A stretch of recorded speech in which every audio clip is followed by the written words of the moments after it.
the game, cause see the boxing voice. Welcome back, everyone, to It's the Square Circle, the Sports Swami, only on ThaBoxingvoice.com. And now join me on the line. This man here, well, it's going to be a New Year's resolution. His New Year's resolution is very simple. Win world titles, knock off some top challenges, and make himself a big name in the world of boxing. He's made a little bit of a dent on that this past year. He's coming off a fresh knockout victory against Luciano Coelho, but he still has a lot of goals to be made. I'll give you once again one of the uber prospects in the world of boxing. It's J-Rock himself. I give you Julian Williams. Julian, I'll say this. You went out there with bad intentions. You took care of business, and you laid a beating on Luciano Coelho I've never seen. Thank you. The game plan was pretty much really simple. Just go out there, use my jab, and let's just my corner, and take things pretty slow and pick them apart. But it went a little better than I thought it would early on. How frustrated are you with this whole musical cheers? You're barking at Austin Trout, and you'd be calling him out.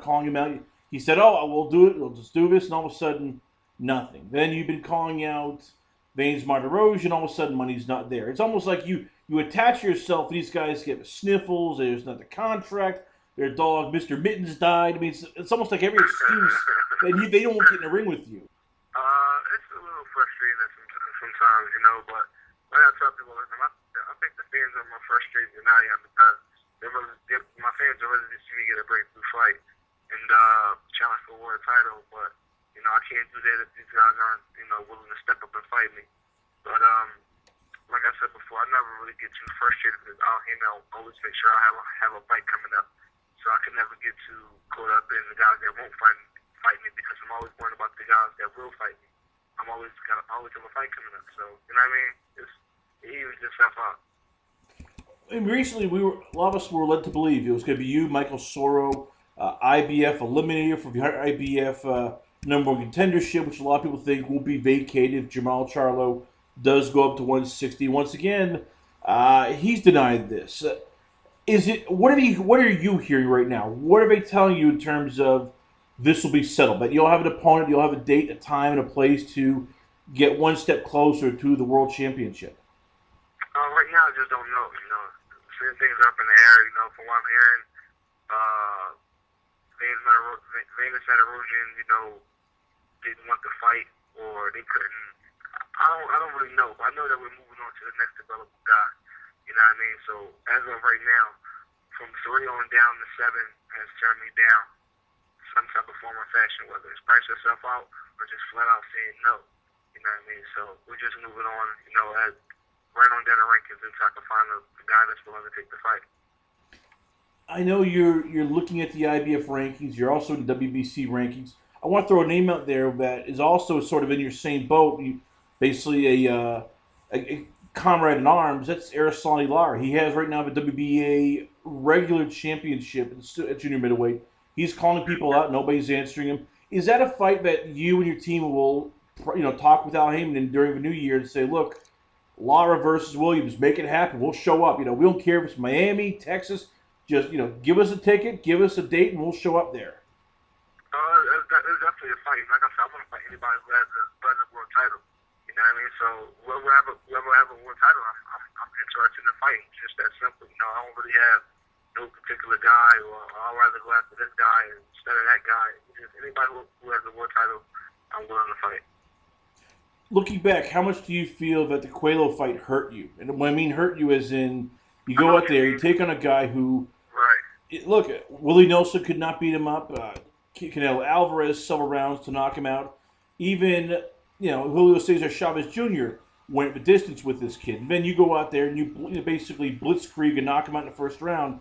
You could hear all of a sudden a bunch of people going, "Yeah." I mean, all of a sudden you become the guy that nobody wants to fight. You are the new version of Paul Williams, Marvin Hagler, too dangerous and not enough upside. You know what? I think there's just the low risk, high reward tag I got on me right now. I think it's a little bit of an excuse. You know what I mean? I'm sorry, high risk, low reward. I think it's a bit of an excuse. You know what I mean? Because at the end of the day, the reward for the risk of fight me right now is they'll become the mandatory challenger in the IBF. And last time I checked, we're all fighting professionals to be a world champion. Because when you be a world champion, you make more money. You know what I mean? I know exactly what you mean, and I can tell you're getting frustrated because as you've gone along the rankings, you've been impressively beating up people. Jamar Freeman knocked him out in the 8th round. Joey Hernandez outboxed him, shut him out through 10 rounds. Luciano Coelho knocks him out. You knock him out in the 1st round. So as I said, as much as I've got to know you, and as much as you're a guy who you speak softly, just carry a big stick, at what point do you start doing tactics like we've seen with Floyd, Conor McGregor, Ronda Rousey, and both of those two last UFC, where you just trash talk? You will go out there and you just insult people, or you just run people down, because that seems to be what gets the modern fans' attention. The squeaky wheel gets the oil. The guy who talks enough trash, he becomes, dare I say, exciting. You know what?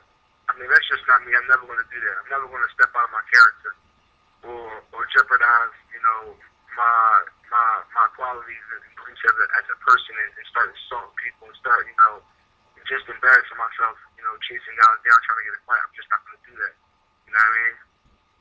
And will I call a guy out, you know what I mean, or something like that, or speak my mind on certain things that's actually happening? Yeah, of course. You know what I mean? But I'm not gonna disrespect and curse and just act crazy trying to get a fight. You know what I mean? I'm not gonna do that. How much has the Austin Trout non-fight been sort of the last straw for you? Because I could tell that that was a fight you were aiming for, but it was. It was a little bit of a letdown, Actually, it was a lot of bit of a letdown because all of the fans were screaming for it. You know what I mean? It seemed like it was gonna be a really big fight. It was. I think it would have helped my career get to the next level. For popularity and money, just everything, rankings, everything. You know what I mean? So for him to, turn around and basically accept the fight and then say, no, I don't want to fight him. It was a huge letdown, not just for me, but just for boxing in general. You know what I mean? 'Cause I think it was a fight that the hardcore boxing fans wanted to see, and I think it still would be a really great fight. New Year's is coming up around here. Where a lot of big things are happening here. Still at the PBC. As we mentioned before, if you could have any dream fight right now, and hopefully Al starts making these fights happen, you've done your job, you've knocked out people and beaten people up, who do you want? I mean, give me the one name that you chomping at the bit going, I want this guy at 154. I don't care what happens. I don't care where to go. I'll fight him in his own goddamn backyard.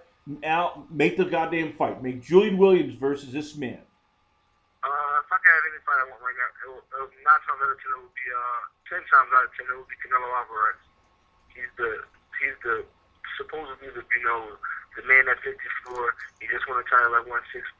He's probably the biggest drawing boxer besides Floyd and Miguel Cotto. It would definitely be Canelo Alvarez. And on top of all that, I think it's a great fight, and I think it'll make for a really exciting fight between them. Well, we're hoping to hopefully see that one of these days. But in the meantime, everybody keep the eye on this guy. He is rising up in the rankings. I call him, he is the uber prospect in my book, 2015. Hopefully we see him more. And once again, I give you it's J-Rock himself, Julian Williams. And J-Rock, once again, where can the fans check you out at? Where's the Twitter page, Instagram, website? Where can the fans hit you up at? Follow me on Instagram at JRockBox. I'm on Twitter at Julian J-Rock Williams. And I'm on Facebook at Julian Williams. Well, there you have it. Once again, I give you it's Julian Williams, a.k.a. J-Rock Williams. We come back. We got a whole lot more here only on The Boxing Voice, Squared Circle, ThaBoxingvoice.com.